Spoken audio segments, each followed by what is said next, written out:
अरे अरे कहाँ से अवतारू हो? हई दागी कैसन बा? अरे अरे धर सरे धर धर धर।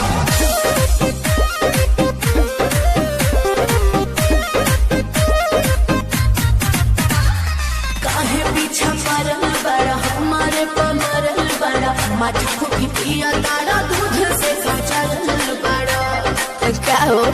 ऐसा नहीं है तो के कर जगवलू हा भगिया गोरी,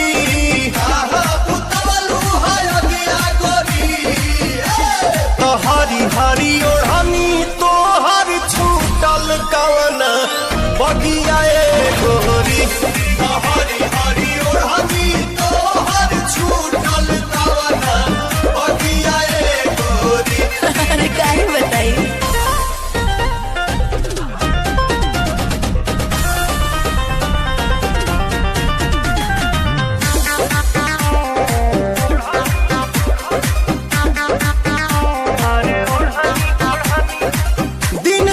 कौन न देखलू कैलेंडर, कैलू बगानी में जवानी सरेंडर, खेले टेंडर हो पी के ब्लेंडर। ऐसे तू ना मनवा बात भीतर के का जनवा, छोटे में खोटेलू सगिया गोरी, यही से लागल बदगिया गोरी, तो हरी हरी ओढ़नी तो हर छूटल कमना बगिया गोरी।